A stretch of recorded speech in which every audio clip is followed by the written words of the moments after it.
Hi, and welcome to Having the Talk, where it's part sex conversation and part sex education. If we've not met yet, then big hello, my name is Jessica, and today I'm going to be talking to you about how to have great sex. Now, before I do jump into that, I just want to ask you, what are you up to on the 28th of April? If you're watching this before that date, 2021, then please save it in your diaries and come and join me live, where I'll be live on YouTube and I'll be talking about sex for 10 hours straight with other experts and having conversations and mini masterclasses about all areas from body confidence to Kegels to all things sex related. So please come and check us out. I'm going to be putting the description in I'm going to be putting the links in the description below, one way or the other. So let's get back to the video, and we're going to talk about how to have great sex.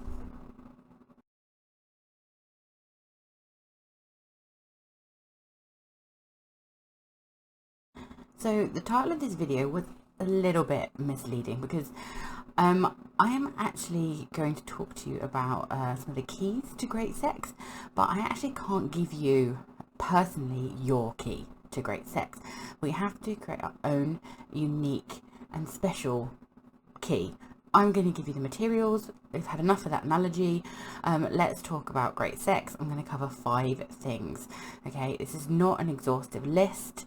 It will definitely get you started. So, number 1, relaxation.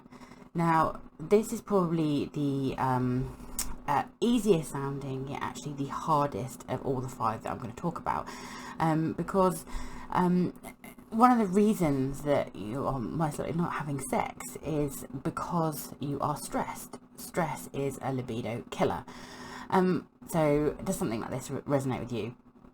So just the other day, in the throes of passion, and my brain went immediately to the fact that there was only one cat food pouch left downstairs, which meant I needed to go shopping tomorrow.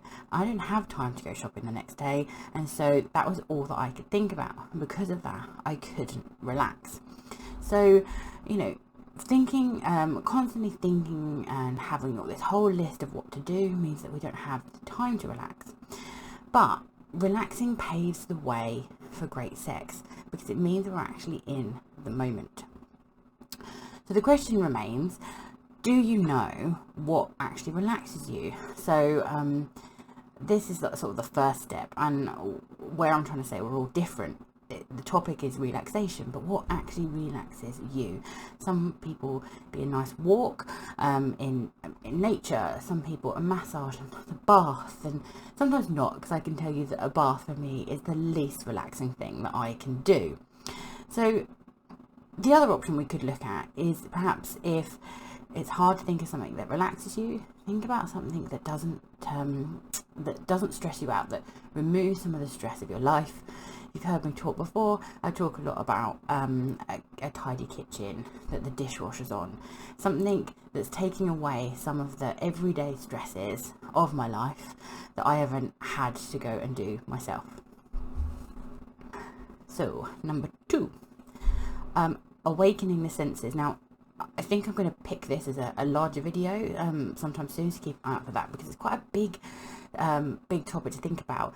But this is a quick overview. So awakening your senses, think about those 5 senses. So with sight, you can watch your partner closely. You can take sight away with a mask and heighten the other senses. With hearing, you can compliment your partner, or you can have music going in the background. With taste and smell, they go quite well together. You've got perhaps a favourite food and something that you really enjoy, like strawberries, or a scented candle that you can burn that you really like the smell of. And then probably one of the most important ones is touch. The skin is, after all, the largest organ of our bodies, and so it's really important that we take different touches over the body, different pressures, and even temperatures that you can think of, so hot and cold too. Number 3, which works quite well onto that one, is I'm going to talk about foreplay. And it's another topic that I will definitely go deeper onto, but let's cover some of the basics.